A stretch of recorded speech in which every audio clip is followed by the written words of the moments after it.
La vie de Gérard Jugnot est un parcours haut en couleurs, où les sourires éclatants à l'écran se mêlent à une profonde tristesse. Né le 4 mai 1951 à Paris, Gérard Jugnot est devenu l'une des icônes du cinéma français, non seulement comme acteur, mais aussi comme réalisateur, scénariste et producteur. Il fut l'un des membres fondateurs de la troupe comique Le Splendide, à l'origine de classiques tels que Les Bronzés font du ski et Le Père Noël est une ordure. Cependant, derrière ce halo de succès éclatants se cachaient de rudes épreuves et des souffrances qu'il avait endurées en silence. Finalement, à 74 ans, Gérard Jugnot s'est confié, avouant les tristes vérités de sa vie, des pertes personnelles aux difficultés professionnelles et amoureuses. Son histoire témoigne de sa résilience, mais rappelle aussi que même ceux qui font rire des millions de spectateurs doivent faire face aux larmes dans l'obscurité. La plus grande tristesse de la vie de Gérard Jugnot vient peut-être des pertes personnelles qui l'ont marqué. L'une de ses blessures les plus profondes fut la perte de sa mère, Odette Guiblin, en 2015. Cette femme douce fut toujours présente à ses côtés durant ses premières années, lorsque la famille déménagea de Paris à Puteaux, où il grandit dans un milieu modeste. Odette fut son plus grand soutien, alors qu'il commençait à assouvir sa passion pour le métier d'acteur, de ses débuts en réalisant des courts-métrages avec une caméra 8 mm jusqu'à son ascension vers la célébrité. La perte de sa mère laissa un vide incommensurable dans son cœur. Il confia un jour que, les jours suivant les funérailles, il s'asseyait souvent seul dans son appartement parisien, regardant de vieilles photos et se remémorant les soirées où sa mère et lui parlaient de ses rêves. Cette douleur, bien que peu médiatisée, fut l'un des moments qui le brisèrent profondément, une profonde tristesse qu'il porta en lui tout au long des années qui suivirent. Une autre tristesse, non moins douloureuse, fut la perte de ses amis proches de la troupe du Splendide, notamment Michel Blanc, décédé en 2024.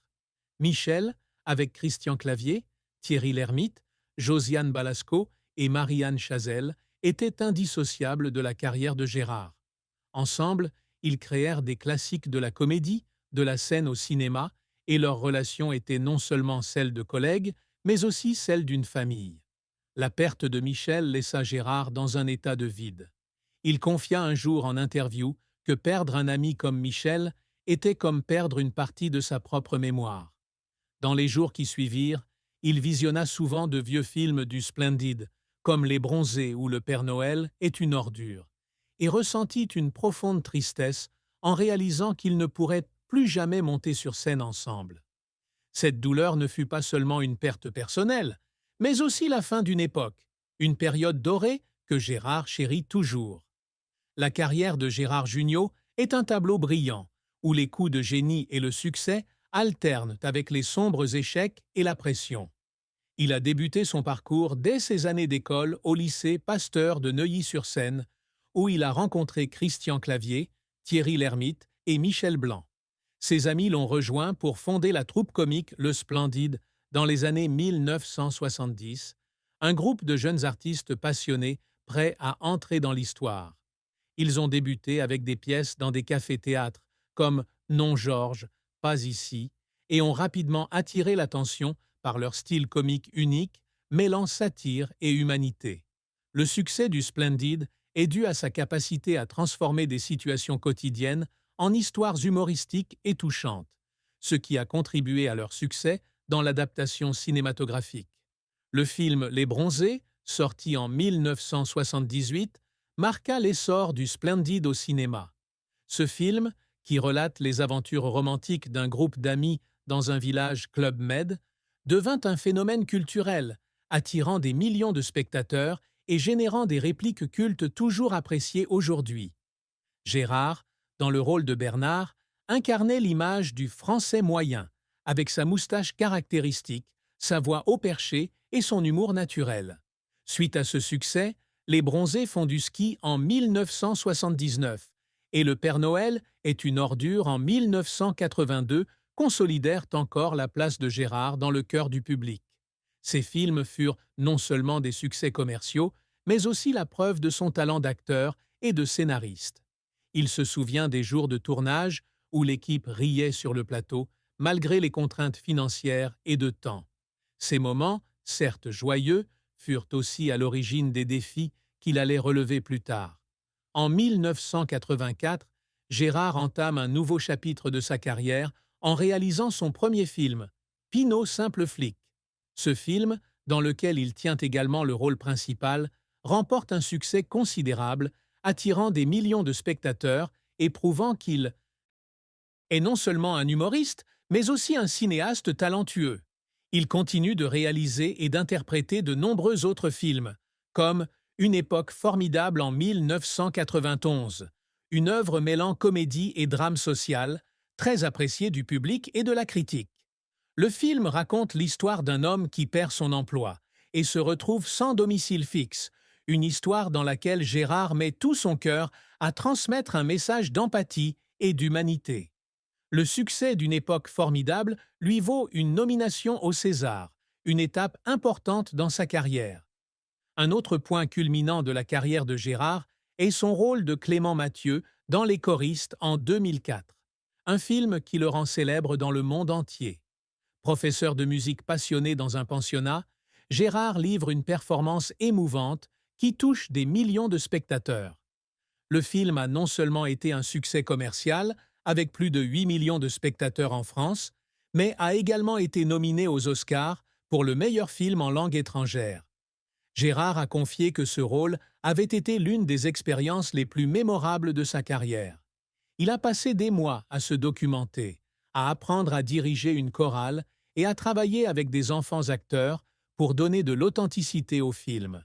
Ces journées de tournage, où il entendait les enfants chanter, étaient les moments qui lui ont donné le sentiment que la vie avait un sens. Cependant, la carrière de Gérard n'a pas toujours été de tout repos.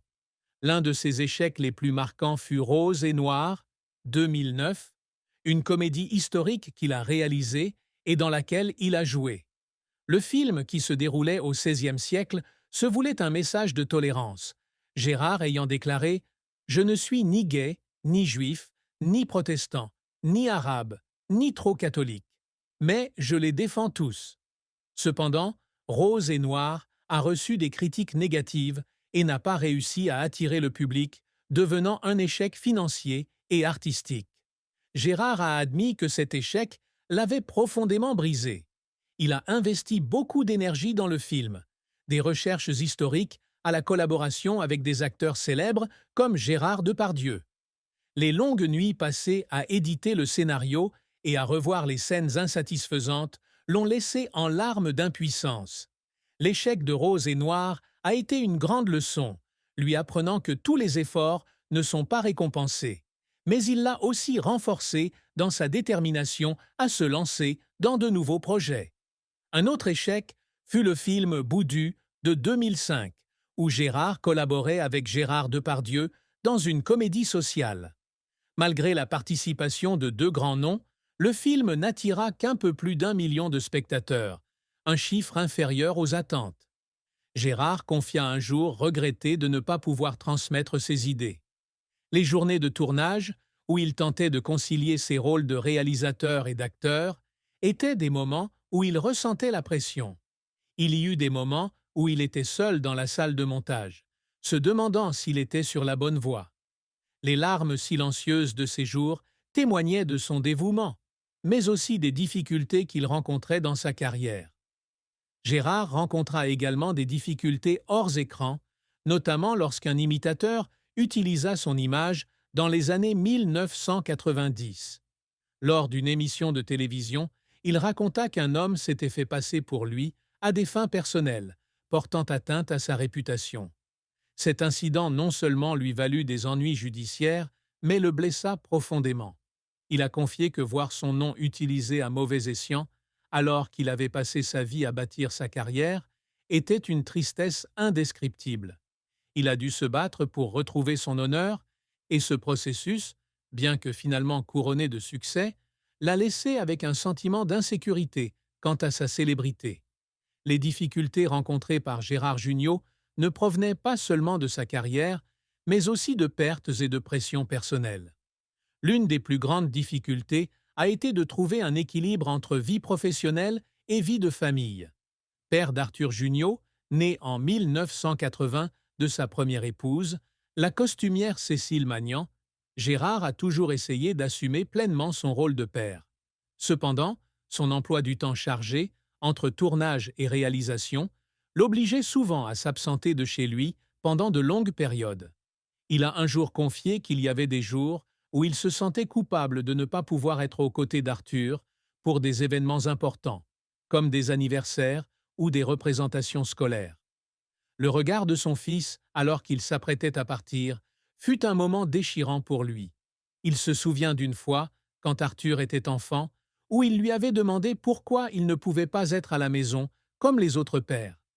La question a fait pleurer Gérard, et il a passé les années suivantes à essayer de se racheter auprès de son fils. Un autre défi a été la perte d'amis,